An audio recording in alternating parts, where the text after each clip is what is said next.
Welcome to English literature class, my dear students of class 9.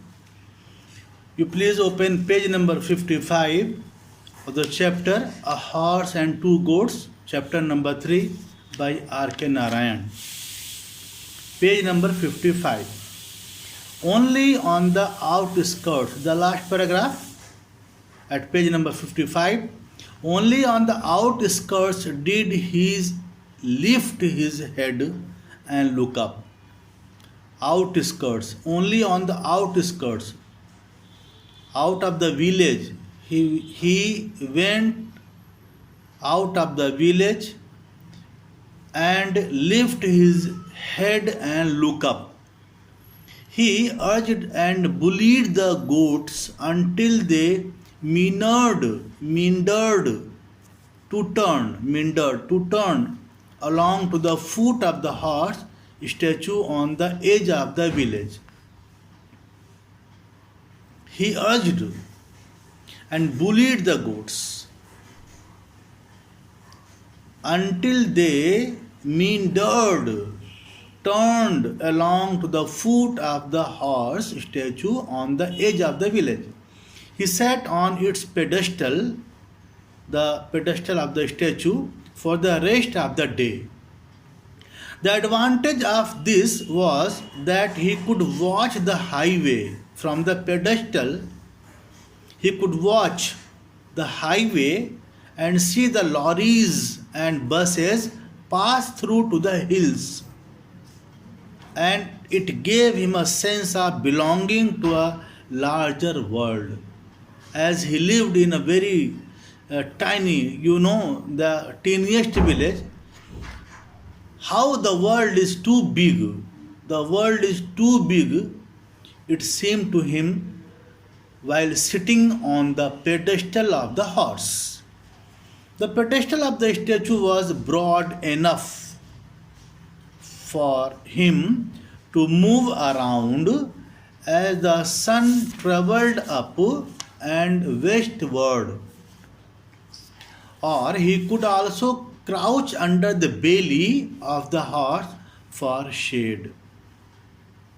Crouch under the belly, stomach, belly, under the belly of the horse for shade, keeping away from the hot sun, scorching sun.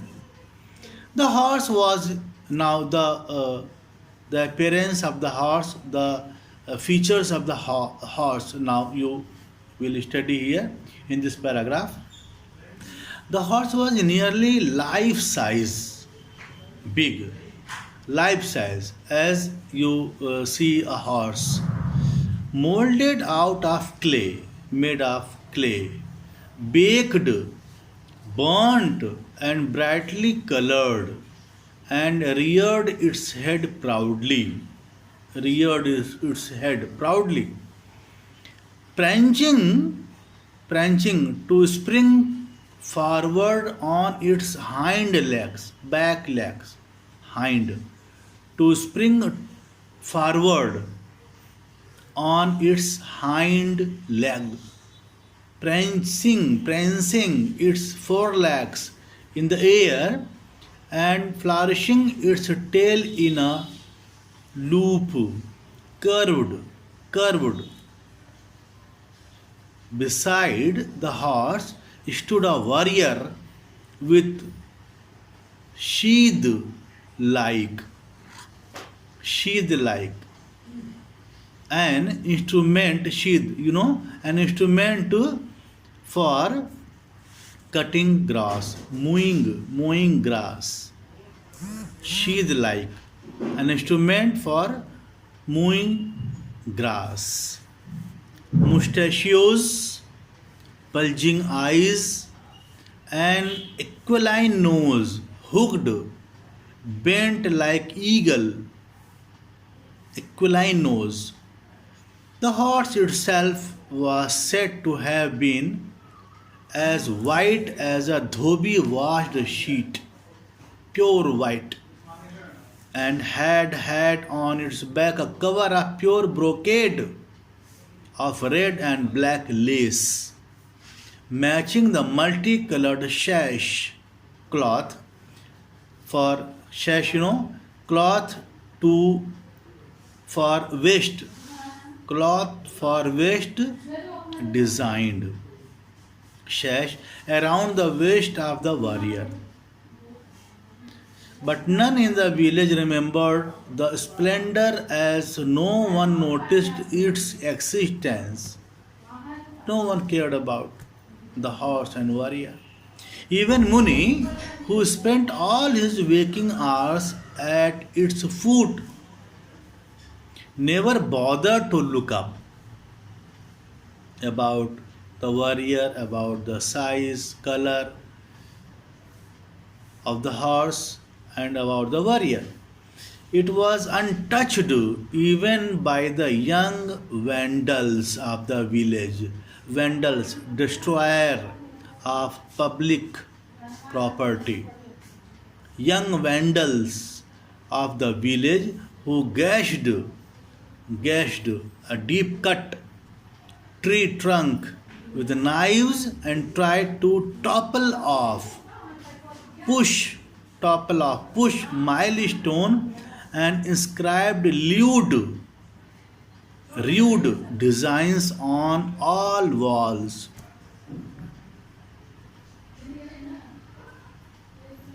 That was, the horse was fully safe from the Vandals, from the destroyer. This statue had been closer to the population of the village at one time, when this spot bordered the village. When this spot bordered the village.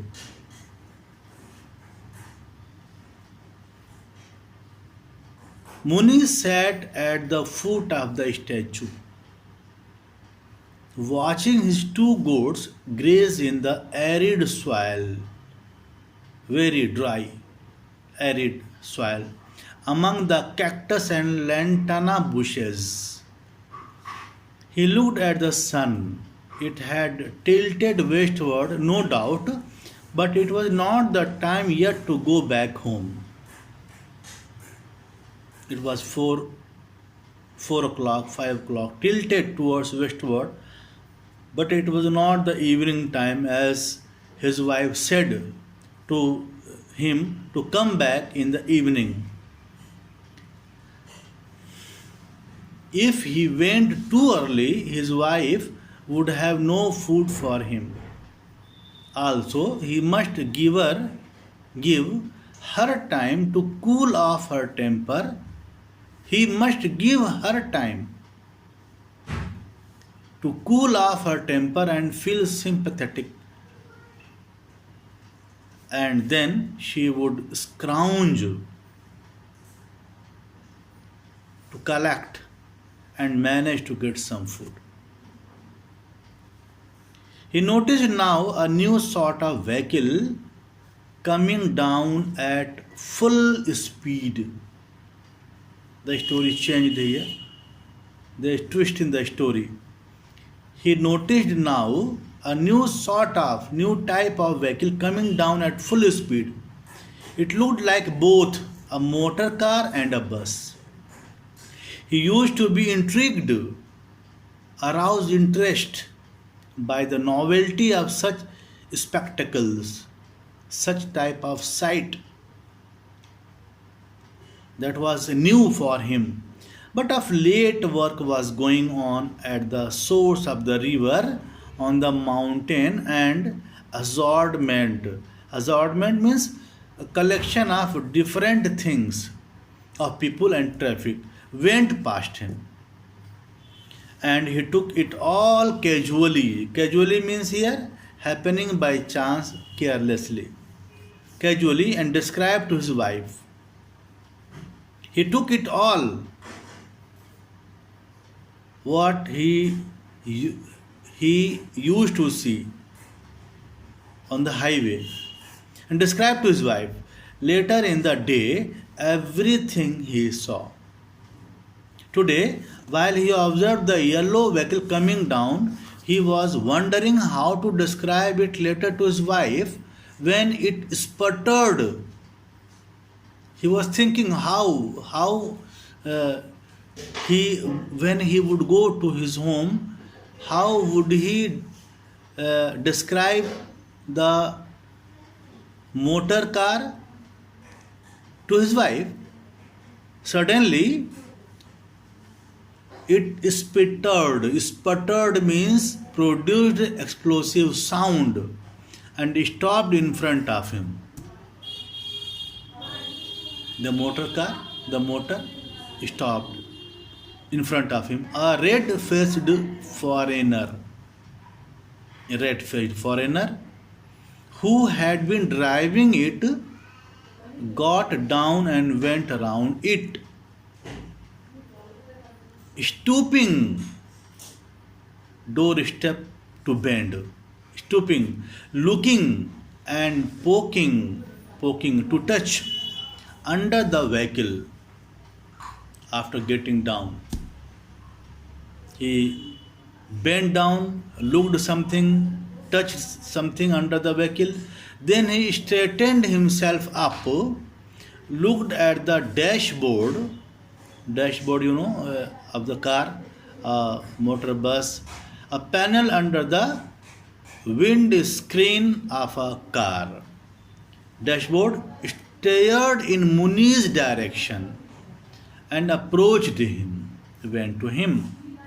Excuse me, is there a gas station nearby, or do I have to wait until another car comes? He suddenly looked up at the clay horse and cried, "Marvelous!" Without completing his sentence,